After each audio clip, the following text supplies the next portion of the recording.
नमस्कार साथियों, स्वागत है आपका बैंकर साथी चैनल में। साथियों, इस वीडियो में डिस्कस करेंगे जेआईबी की पेपर 3 की यूनिट 36 जिसका नाम है the consumer protection act 1986 preamble, extent and definitions. तो कंज्यूमर प्रोटेक्शन एक्ट, जिसे हम कोपरा भी कहते हैं, 1986 का जो है, उसके प्रिएम्बल क्या है, एक्सटेंट क्या है, डेफिनेशंस उसमें क्या हैं, ये सारे हम इस वीडियो में डिस्कस करेंगे। तो शुरू करते हैं साथियों।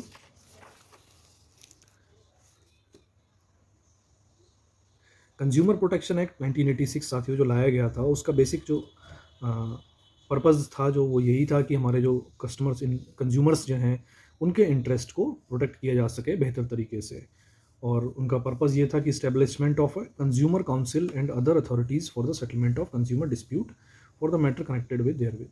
और जो भी कंज्यूमर से रिलेटेड के मैटर हैं, कोई कंज्यूमर डिस्प्यूट है, कहीं ग्रीवियंसेस हैं, तो उन मैटर्स को सेटल किया जा सके, इसीलिए ये कानून लाया गया था और कंज्यूमर प्रोटेक्शन काउंसिल्स बनाई गई थी। तो consumer protection act was enacted in the 37th year of the republic, 37 साल बाद बनाया गया। और जो consumer and service has been derived in the act very elaborately in the, अब उसमें इनकी जो डेफिनेशंस हैं कि कंज्यूमर कौन होगा, सर्विसेज कौन सी होंगी, इनके बारे में बहुत डिटेल में इसमें दिया हुआ है। उनकी डेफिनेशंस बहुत ब्रॉड तरीके से बनाई गई हैं। अब पर्पज़ इस एक्ट का हमने अब ऑलरेडी बात कर दी कि for better protection and interest of consumer, इसके लिए ये एक्ट लाया गया था। अलग अलग अथॉरिटीज़ इस्टेब्लिश की गई ताकि जो सेटलमेंट है कंज्यूमर डिस्प्यूट का वो किया जा सके। एक्ट जो है वो basically social welfare benefit oriented है, लेजिस्लेशन है for the consumer, providing self contained quasi judiciary machinery to provide speedy and simple redressal of consumer dispute.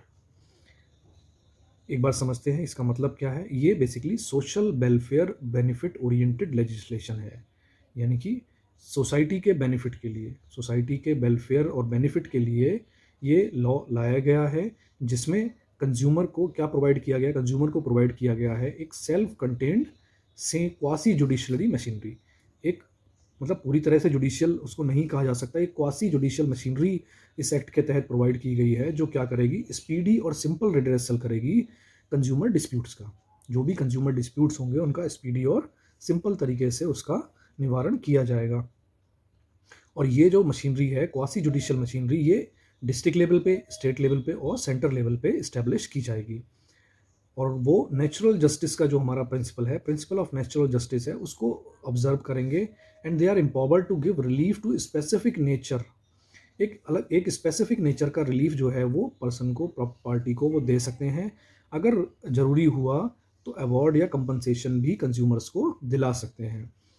दूसरा, ये एक्ट जो है वो पेनल्टीज़ के बारे में भी जिक्र करता है। अगर नॉन कंप्लाइंस होता है इनके ऑर्डर का, जो ऑर्डर इन्होंने दिया है, if that is not complied, non compliance is there, they can provide penalties. In the preamble it is made clear about the purpose of the act. Preamble में साफ साफ इनके पर्पज़ के बारे में कहा गया है और बताया गया है कि एक्ट किस लिए है, for better protection of interest of consumer. तो ये हम पढ़ चुके हैं। सब जगह लागू होता है except state of Jammu and Kashmir. ये ऑल गुड्स एंड सर्विसेज पे लागू होता है, एक्सक्लूडिंग गुड्स फॉर रीसेल और फॉर कमर्शियल पर्पज़। तो जो रीसेल के लिए गुड्स हैं उन पर ये लागू नहीं होता है, और जो कमर्शियल पर्पज़ के लिए है उन पर भी ये लागू नहीं होता है। बाकी सभी जो गुड्स एंड सर्विसेज हैं उन पर ये लागू होता है। अब इस पूरे चैप्टर में क्या है साथियों, अलग अलग तरह की डेफिनेशंस दी हुई हैं। बहुत सारी डेफिनेशंस हैं, बहुत ब्रॉड में है। हम इनको थोड़ा शॉर्ट में पढ़ने की कोशिश करेंगे, क्योंकि उतना डीप आपको जाने की ज़रूरत नहीं है, वर्ड बाई वर्ड याद करने की ज़रूरत नहीं है। तो थोड़ा सा इसको शॉर्ट में मेन जो चीज़ें हैं वो हम देखेंगे, जो आपको एग्ज़ाम के हिसाब से आपके लिए इंपॉर्टेंट है। एप्रोप्रिएट लेबोरेटरी का मतलब, इस जो वर्ड्स इसमें यूज़ किए गए हैं इस पूरे लेजिस्लेशन में, उनके उनके जो मीनिंग्स हैं वो यहाँ पर बताए हुए हैं। तो एप्रोप्रिएट लेबोरेटरी एक वर्ड यूज़ किया गया है, उसका मतलब है कि कोई लेबोरेटरी ऑर्गेनाइजेशन जो कि रिकग्नाइज़ की गई है सेंट्रल गवर्नमेंट के द्वारा या स्टेट गवर्नमेंट के द्वारा, कि वो उस तरह के जो टेस्ट हैं उनको कैरी आउट कर सके। ब्रांच ऑफिस का मतलब है, ब्रांच ऑफिस का मतलब है कोई ऐसा इस्टेब्लिशमेंट जो, जिसको हम पार्टी की ब्रांच या कोई इस्टेब्लिशमेंट जो किसी को ऑफिस या जहाँ पर सब्सटेंशियल जो है एक्टिविटी कैरी डाउन होती हैं, या हेड ऑफिस हो इस्टेब्लिशमेंट का, तो इन सभी को हम ब्रांच ऑफिस की कैटेगरी में रखेंगे। कंप्लेंट का मतलब है कोई कंज्यूमर या ये लोग जो हैं, या तो कोई कंज्यूमर है या कोई वॉलंटरी कंज्यूमर ऑर्गेनाइजेशन है या सेंट्रल गवर्नमेंट या स्टेट गवर्नमेंट है, या फिर एक से ज़्यादा कंज्यूमर हैं, ये सब मिलके अगर कुछ क्या करते हैं, कंप्लेंट मीन्स कोई एलिगेशन, कोई एलिगेशन देते हैं in writing by the complainant with a view to obtain any relief provided by under this act. तो यहाँ पर अगर कंप्लेन शब्द आता है तो कंप्लेन शब्द का मतलब है कोई जो ऐसा पर्सन, एक कंज्यूमर या फिर कोई ऑर्गेनाइजेशन कंज्यूमर्स की, या फिर एक से ज़्यादा कंज्यूमर, या फिर कोई authority, government, state government, central government, ये कोई रिटर्न में कोई कंप्लेन देते हैं और विद अ व्यू कि हमें क्या मिले, कोई रिलीफ प्रोवाइड हो इस एक्ट के अंदर, तो उस चीज़ को जो रिटर्न में जो देंगे, कंप्लेन देंगे, वो यहाँ पर कंप्लेन की कैटेगरी में आएगा।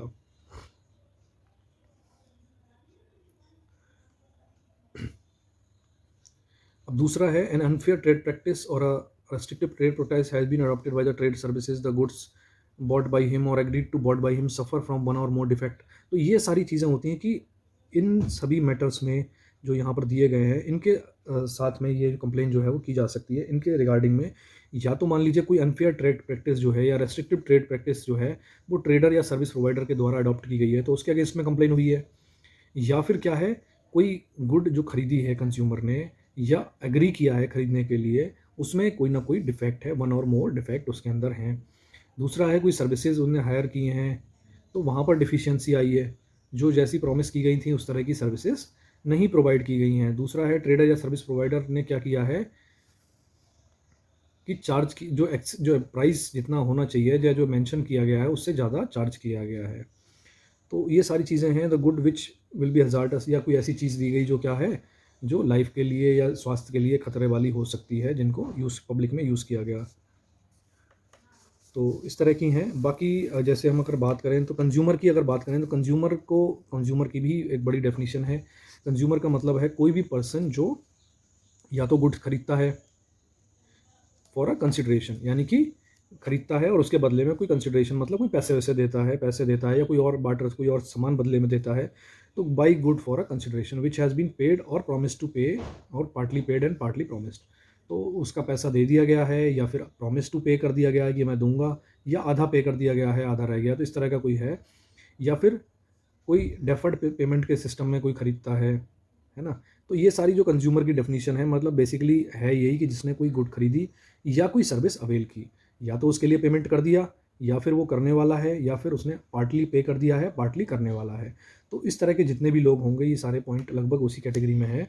तो वो क्या है, वो कंज्यूमर की कैटेगरी में आएगा और कंज्यूमर ही यहाँ पर कंप्लेन कर सकता है या रिलीफ के लिए जा सकता है।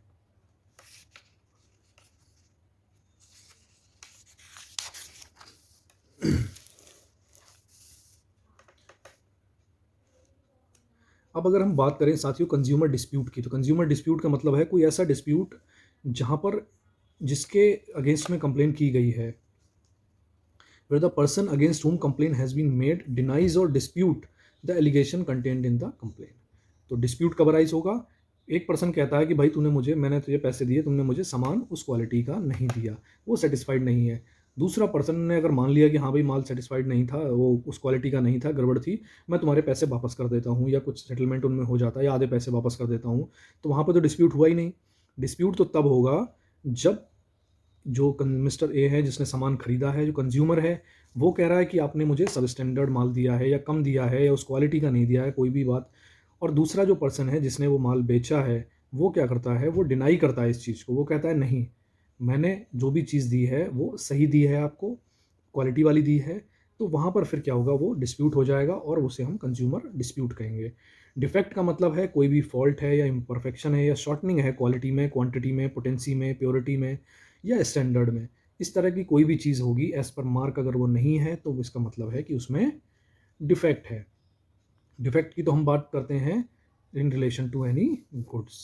जब कोई सामान खरीदता है, कोई फिजिकल गुड खरीदता है, तो वहाँ पर बात होती है डिफेक्ट की, यानी कि कोई फॉल्ट हो सकता है उसमें, बनावट में इम्परफेक्शन है, कोई शॉर्टकमिंग है, क्वालिटी ख़राब है, क्वांटिटी कम ज़्यादा थी, पोटेंसी नहीं थी, प्योरिटी नहीं थी। इस तरह की चीज़ें जो होंगी वो किससे रिलेटेड हैं, वो गुड्स से रिलेटेड हैं। डिफेक्ट का जिक्र जाएगा गुड्स से रिलेटेड। लेकिन डिफिशियंसी का जब जिक्र आएगा, इसका मतलब सर्विसेज में कोई कमी है। सर्विसेज में कोई कमी है मतलब डिफिशियंसी है। डिफिशियंसी मतलब फॉल्ट, इम्परफेक्शन, शॉर्टनिंग, ये सारी चीज़ें अगर सर्विसेज में होती हैं तो उसको हम डिफिशियंसी कहते हैं। नेक्स्ट हमारा डिस्ट्रिक्ट फोरम। डिस्ट्रिक्ट फोरम का मतलब ये है कि कंज्यूमर जो सेक्शन 9 में बनाया गया है, जो consumer dispute redressal forum establish किया गया है clause A of section 9 under this act, तो उसको हम डिस्ट्रिक्ट फोरम कहेंगे। गुड्स का मतलब यहाँ पर होगा, डेफिनेशन जो गुड्स की दी हुई है वो है कि जो सेल ऑफ गुड एक्ट 1930 है, उसके अंदर जो डेफिनेशन दी गई है वही हम उसको ही गुड की मानेंगे। और इस जो वाला जो एक्ट है, सेल ऑफ गुड एक्ट 1930, ये कहता है कि goods means every kind of movable property other than actionable claim and money. तो कोई भी मूवेबल प्रॉपर्टी अदर देन क्या, अदर देन एक्शनेबल क्लेम और मनी, तो इनके अलावा कोई भी मूवेबल प्रॉपर्टी है वो गुड की कैटेगरी में आएगी, वो सामान की कैटेगरी में आएगी। However it does not include stock and share, growing crops, grass, things attached to the farming part of the land. तो ये सारी चीज़ें जो हैं, स्टॉक, शेयर या फिर क्रॉप्स वगैरह हैं, ये सब गुड्स की कैटेगरी में नहीं आएंगे। साथ ही यहाँ पर मैन्युफैक्चरर की बात की गई है। मैन्युफैक्चरर का मतलब है कि कोई जो है क्या है, गुड्स बनाता है। मैन्युफैक्चरर्स एनी गुड और पार्ट देयर ऑफ, या तो पूरा सामान बनाता है या उसका कोई पार्ट बनाता है। बनाता नहीं है बट असेंबल करता है, वो भी हमारा मैन्युफैक्चरर की कैटेगरी में आएगा। यानी कि सामान खरीदता है, पार्ट्स अलग अलग खरीदता है, उसको वो असेंबल करता है, तो वो भी मैन्युफैक्चरर की कैटेगरी में है इस लॉ में। और पुट्स और cause to be put own remark on any good, अब बनाई तो किसी और ने है, लेकिन ये क्या करता है, ये पर्सन उसकी पैकिंग करता है या ऑर्गेनाइजेशन, या फिर उस पर कोई लेबल लगाकर अपने नाम से बेचता है, कुछ इस तरह का काम करता है कुछ उसमें, तो वो भी मैन्युफैक्चरर की कैटेगरी में इस लॉ के अंडर आ जाएगा। नेक्स्ट है हमारा नेशनल कमीशन। नेशनल कमीशन का मतलब है कि national consumer dispute residential commission, जो कि section C clause C section 9 के अंडर इस्टेब्लिश किया गया है। नोटिफिकेशन का मतलब यहाँ पे हो जाता है notification published in official gazette of state और सेंट्रल गवर्नमेंट। तो जो ऑफिशियल गैजेट है सेंट्रल या स्टेट गवर्नमेंट का, उसमें जो पब्लिश होगा उसको हम नोटिस की कैटेगरी में रखेंगे। पर्सन का मतलब है कोई फर्म या फिर हिंदू अनडिवाइडेड फैमिली या कोऑपरेटिव सोसाइटी या फिर कोई भी अदर ऑर्गेनाइजेशन ऑफ पर्सन, तो ये सभी जो है वो पर्सन की कैटेगरी में आएंगे। प्रिस्क्राइब्ड का मतलब हो गया जो प्रिस्क्राइब की गई है स्टेट या सेंट्रल गवर्नमेंट के द्वारा। रेगुलेशन का मतलब हो गया रेगुलेशन जो national commission under this act, national commission जो है वो जो रेगुलेशन बनाएगा वो रेगुलेशन होंगे। रेस्ट्रिक्टिव ट्रेड प्रैक्टिस का मतलब हो गया कि कोई ट्रेड प्रैक्टिस जिसमें क्या है, कोई मैनिपुलेशन ऑफ प्राइस हो जाए या कंडीशन ऑफ डिलीवरी में कुछ मैनिपुलेशन हो, तो इस तरह की जो चीज़ें होंगी उनको हम रेस्ट्रिक्टिव ट्रेड प्रैक्टिस की कैटेगरी में रखेंगे। सर्विसेज का मतलब हमारा हो गया, सर्विसेज काफ़ी बड़ी डेफिनेशन इसकी बाद में। सर्विसेज का है कि any description which is made available to potential user and include but not limited to the provision of facility in construction for banking, financing, insurance, transport. तो ये पूरी जो डेफिनेशन है, बहुत बड़ी डेफिनेशन इसकी एलेबोरेट करके इसमें सर्विसेज की दी गई है। तो ये सभी चीज़ें जो हैं वो सर्विसेज में आएंगी, यानी कि कोई भी ऐसी सर्विस जो हमारे पोटेंशियल कस्टमर को दी गई है या मेड अवेलेबल कराई गई है, बट लिमिटेड नहीं है किसमें, प्रोविजन ऑफ फैसिलिटी और connection with banking, financing, insurance, तो ये सारी चीज़ें जो हैं इसकी कैटेगरी में आ जाएंगी। Spurious goods and services means such good and services which are claimed to be genuine but they are actually not। कोई गुड ऐसी हैं जो क्लेम की गई हैं कि वो जेन्युइन है बट एक्चुअली में जेन्युइन नहीं है, तो उनको हम स्पूरियस गुड्स और सर्विसेज के अंदर रखेंगे। स्टेट कमीशन का मतलब है क्लॉज बी सेक्शन 9 के जो दिया हुआ है, वहाँ पर जो state consumer dispute redressal commission जो है उसको हम स्टेट कमीशन कहेंगे। ट्रेडर का मतलब इस एक्ट के अंदर होता है कोई भी पर्सन जो क्या करता है, सेल करता है या डिस्ट्रीब्यूट करता है किसी गुड को, sale under the manufacturer thereof, इसमें मैन्युफैक्चरर भी आ जाएगा। And where the good are sold और डिस्ट्रीब्यूटेड, पैकेज फॉर्म, ये सारी सब जो है वो किसमें, ट्रेडर की अंदर आ जाएंगे। Unfair trade practices means trade practices which for purpose of promoting the sale use the supply of any good. तो वहाँ पर अनफेयर मेथड अगर यूज़ किया जाता है या अनफेयर या डिसेप्टिव प्रैक्टिस की जाती है, इस तरह की कोई यूज़ करके जो काम किया जाता है, अपने जो सामान है वो बेचा जाता है या प्रमोशन किया जाता है, तो वो अनफेयर ट्रेड प्रैक्टिस की कैटेगरी में आएगा। और इसके बारे में बहुत सारे पॉइंट दिए हुए हैं, काफ़ी बड़ी डेफिनेशन दी हुई है, पूरा आपको याद रखने की ज़रूरत नहीं है, बस मोटा आप जो है इंपॉर्टेंट चीज़ें जो हैं वो आप समझ लीजिए कि कोई भी ऐसा काम जो किसी लॉ के अंदर या जो नहीं अडॉप्ट की जानी चाहिए थी, उस तरह की कोई चीज़ अगर अडॉप्ट की गई है अपने गुड्स या सर्विस को बेचने के लिए, मार्केटिंग के लिए या सेल करने के लिए, तो वो हमारा जो है वो क्या है, वो अनफेयर ट्रेड प्रैक्टिस के अंदर आ जाएगा। जैसे कि कोई फॉल्सली रिप्रेजेंट द गुड और ऑफ पर्टिकुलर स्टैंडर्ड। अब आप कहें कि मेरा प्रोडक्ट जो है वो इस स्टैंडर्ड का है, इसमें इतनी अच्छी क्वालिटी है, ये क्वालिटी है, वो है, आप जो दावे कर रहे हैं उसके बारे में, प्रॉमिस कर रहे हैं कंपोजिशन के बारे में, क्वालिटी के बारे में कि और क्वांटिटी के बारे में, लेकिन वो क्या हैं, वो उस लेवल के, उस स्टैंडर्ड के नहीं होते हैं, तो फिर क्या है, वो भी हमारा अनफेयर ट्रेड प्रैक्टिस में आएगा। या फिर सर्विसेज की बात कर रहे हैं कि वो उस स्टैंडर्ड की हैं बट उस पर्टिकुलर क्वालिटी स्टैंडर्ड के ग्रेड की वो सर्विसेज नहीं होती हैं, then it also comes under unfair trade practices. ठीक है, तो इस तरह से है, इसमें ये पूरी डेफिनेशंस और भी कई सारी चीज़ें दी हुई हैं जो हमारी अनफेयर ट्रेड प्रैक्टिस के अंदर आता है।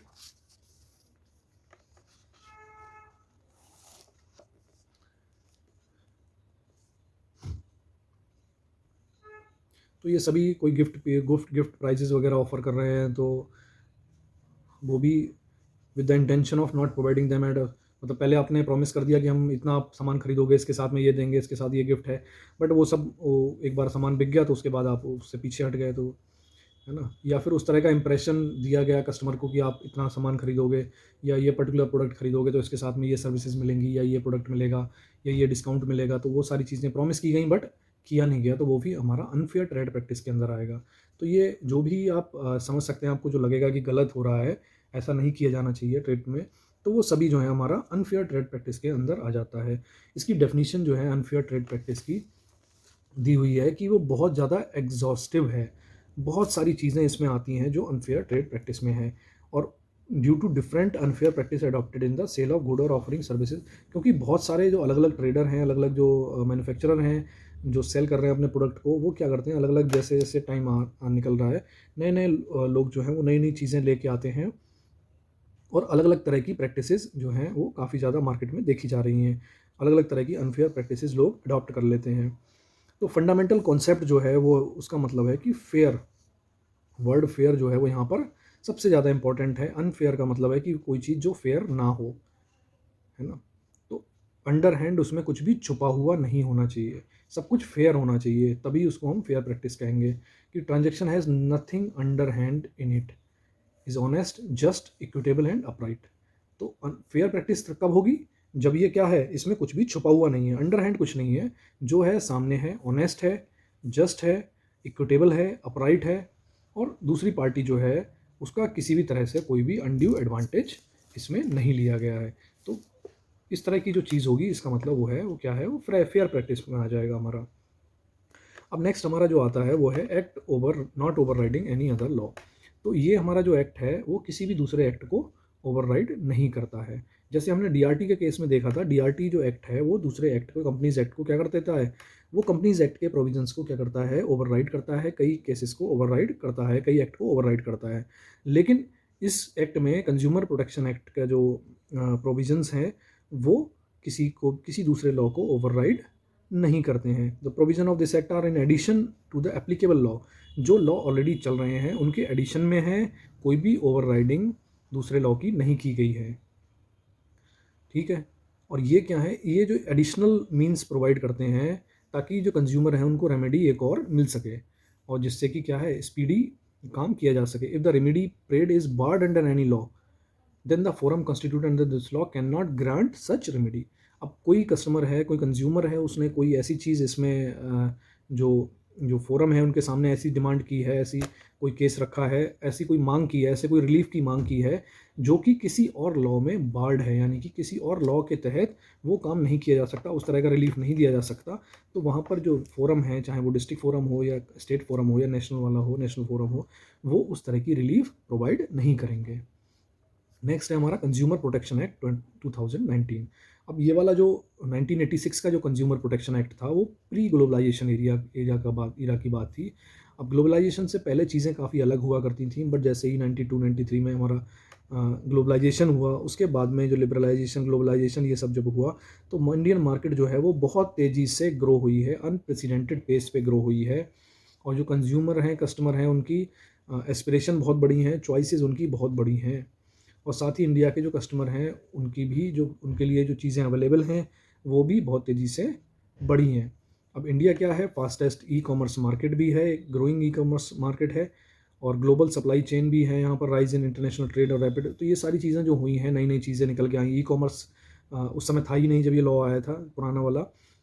तो इन सभी चीज़ों को देखते हुए और यहाँ पर क्या है, एक जैसे जैसे नई चीज़ें आई तो वहाँ पर ये देखा गया कि पुराने लॉ के जो प्रोविजंस हैं वो उतने ज़्यादा अभी वैलिड नहीं होते, चेंजिंग जो सिनेरियो है उसमें वो खरे नहीं उतरते हैं। तो इसीलिए क्या किया गया, with the high penetration of media and internet, misleading advertisement, telemarketing, ये सभी आजकल होने लगे हैं। ये सब पहले उतना नहीं होता था। मीडिया के थ्रू, सोशल मीडिया के थ्रू, आपके इंटरनेट के थ्रू, या मिसलीडिंग एडवर्टीजमेंट, या telemarketing, multi level marketing, direct selling, ये सब चीज़ें जो हैं काफ़ी ज़्यादा बढ़ गई हैं। तो इसीलिए क्या है, नया जो आज के इकोनॉमिक सिचुएशन को, मार्केट को देखते हुए कंज्यूमर प्रोटेक्शन एक्ट 2019 जो है वो लाया गया। और उसको लाने का जो मतलब था, एंडेवर था to cover the gaps under the existing framework. तो जो एग्जिस्टिंग फ्रेमवर्क था, एग्जिस्टिंग जो लॉ था, उसके अंदर जो प्रोविजंस थे, उनमें जो जो कमियां थी, जो जो गैप्स हो गए थे, या जो नई चीज़ें, नई हमारी जो इकोनॉमी डेवलप हुई है, या नई चीज़ें, इंटरनेट का जो बूम हुआ है, उसके हिसाब से जो चेंजेस करने थे, या जो गैप्स आ गए थे जहाँ पर पुराना वाला कानून हमारा खरा नहीं उतर रहा था, तो उसके लिए हमें उन गैप्स को फिल करने के लिए ये कानून लाया गया 2019 वाला, in order to facilitate the requirement of the growing market in India and to address the myriad and constantly emerging vulnerability of the consumer। तो जो जो नए नए इकोनॉमी ग्रो होने की वजह से जो कुछ चैलेंजेस आए थे कंज्यूमर्स के सामने, या जो नए तरह से उनके साथ चीटिंग या धोखाधड़ी होने के चांसेस थे, उसको कम किया जा सके, उसके हिसाब से उसके वो जो गैप्स थे वो फिल किए गए इस नए कानून को लाके 2019 में। अब कंज्यूमर की बात अगर हम करें तो नया जो एक्ट आया है हमारा, उसमें कंज्यूमर की जो डेफिनेशन दी गई है, कंज्यूमर कहते हैं उसका जो है ब्रॉडर आंसर दिया गया है। कंज्यूमर का मतलब है कि outgrown the traditional concept of physical market and has brought into the ambit of transaction happening in the e tail market. तो कंज्यूमर का मतलब ऐसा नहीं है जो फिजिकल मार्केट में जा रहा है, कुछ खरीद रहा है, बट जो ई टेल मार्केट वर्ल्ड में है वहाँ वो उसको भी कंज्यूमर की कैटेगरी में लाया गया है। It now has intended the customer of offline and online transaction, offline और ऑनलाइन वाले दोनों को ही, या इलेक्ट्रॉनिक मीन्स से, टेली शॉपिंग से, या मल्टी लेवल मार्केटिंग से, इन सभी से जो पर्सन जो चीज़ें खरीदते हैं वो भी हमारा किसमें, कस्टमर की कैटेगरी में, कंज्यूमर की कैटेगरी में आ गए हैं। A broader definition gives to the term good has to turn further out stretch the boundary of definition of a consumer. तो ये सारी चीज़ें हैं साथियों, कंज्यूमर की डेफिनेशन थोड़ी ब्रॉड कर दी गई है नए लॉ में। और नए लॉ में जो पुराने लॉ में जो कमियां थी, या जो कमियां ना कह के आप ये कह सकते हैं नए जो चैलेंजेस आए इकोनॉमी ग्रो होने की वजह से, तो उन चैलेंजेस को मीट करने के लिए ये लाया गया। कंज्यूमर राइट की अगर हम बात करें तो जो पुराना एक्ट था, अर्लियर एक्ट था, वहाँ पर right of consumer back act, consumer वो थे जो passing reference under the object of the consumer protection council. Amending act ने क्या किया है, defined 6 specific consumer right including the right to. तो ये 6 कंज्यूमर राइट जो हैं वो बताए गए नए एक्ट के अंदर। It protect against the marketing of good and services which are hazardous to life and property. तो कंज्यूमर के जो राइट हैं उसमें यह है कि पहला तो यह है कि उनको प्रोटेक्शन मिलेगी। 6 राइट जो हैं स्पेसिफिक जो दिए गए हैं वो देख लेते हैं कि करके, कि उनको प्रोटेक्शन मिलेगी ऐसी किसी भी गुड या सर्विस से जो क्या है, उनकी लाइफ के लिए या प्रॉपर्टी के लिए हैजार्डस हैं, नुकसानदेह हैं। दूसरा कि उनको इन्फॉर्मेशन मिलेगी, उनको जानकारी मिलेगी क्वालिटी की, क्वांटिटी की, potency, purity, standard, price of the good और सर्विसेज। तो जो गुड और सर्विसेज वो यूज़ करने जा रहे हैं या यूज़ कर रहे हैं, उसके बारे में पूरी जानकारी उनको दी जाएगी। कैसी क्वालिटी है, कितनी क्वांटिटी मिलेगी, पोटेंसी कैसी है उसकी, प्योरिटी, स्टैंडर्ड और प्राइस के बारे में पूरी जानकारी मिलेगी। Be assured of access to a variety of good और सर्विसेज एट कम्पिटिटिव प्राइस।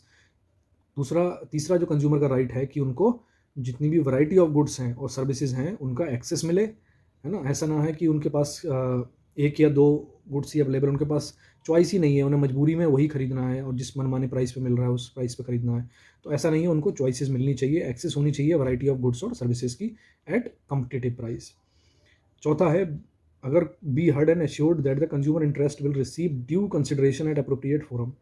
और ये एक एश्योरेंस उनको मिलना चाहिए कि कोई भी अगर बात होगी, अगर वो कहना चाहेंगे तो उनको सुना जाएगा और उनके इंटरेस्ट का ध्यान रखा जाएगा अप्रोप्रिएट लेवल पे। Seek redressal against unfair restrictive trade practices. तो कोई भी अनफेयर ट्रेड प्रैक्टिस अगर होती है तो वो अपना रिड्रेसल सीक कर सकते हैं अपनी, अगर वो उससे उनको कोई दिक्कत होती है तो वो अपना सही फोरम पे जाके अपनी बात उठा सकते हैं। तीसरा लास्ट है हमारा consumer awareness.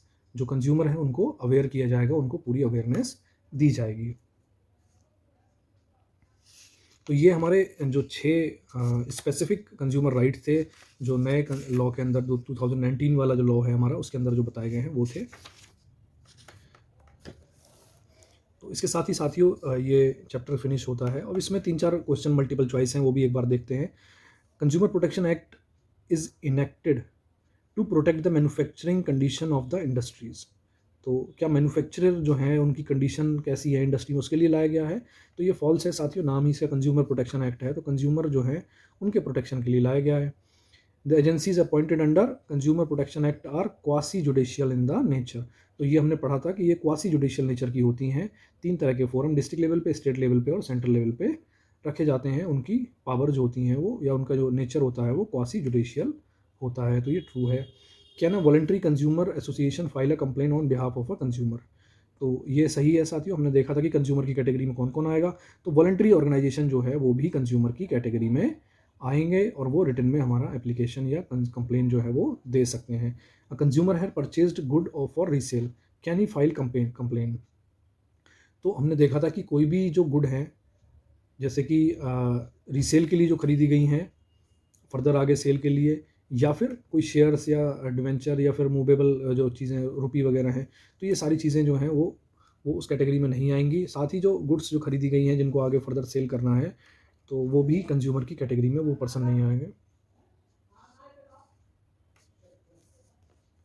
N has purchase a draft from bank favouring B. तो ये कोई पर्सन है जिन्होंने कोई ड्राफ्ट खरीदा है बैंक से जिसमें favouring B. The draft is lost in the transit and the duplicate draft in lieu of the first bank needs some formalities to be compiled by N. Can we file a consumer case against the formalities that it is delaying payment to him?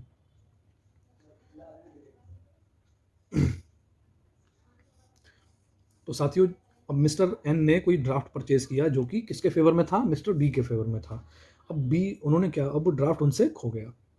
Bank ने कहा कि भाई आपको duplicate draft हम जारी कर देंगे, लेकिन उसके लिए कुछ फॉर्मेलिटीज़ हैं वो आप पूरी कर दीजिए। लेकिन यहाँ ये कह रहे हैं कि नहीं, हम फॉर्मेलिटीज़ पूरी करेंगे, उसमें डिले हो रहा है। तो वो क्या करते हैं, वो कहें कि हम कंज्यूमर कोर्ट में जाके कंप्लेन करेंगे आपके खिलाफ कि आपकी वजह से हमारा काम जो है, पेमेंट जो है वो डिले हो रही है। तो क्या वो ऐसा कर सकते हैं? तो इसमें साथियों ऑप्शन ए करेक्ट है कि वो ऐसा नहीं कर सकते, as he is not consumer of a bank and is not taking any services from the bank. तो जो उस ड्राफ्ट का जो बेनिफिशरी है यानी कि बी है, वो कंप्लेन नहीं कर सकता। कंप्लेन अगर करना ही है, कोई अगर बैंक के पार्ट पे कोई डिले होता भी है, तो कंप्लेन जो करेगा वो मिस्टर एन कर सकते हैं जो बैंक के कस्टमर हैं। बी क्योंकि बैंक का कस्टमर है ही नहीं, तो वो कंप्लेन इस केस में नहीं कर सकते। तो इसके साथ ही साथियों ये वीडियो फिनिश होता है, ये चैप्टर खत्म होता है। मिलते हैं साथियों नेक्स्ट वीडियो में। Thank you.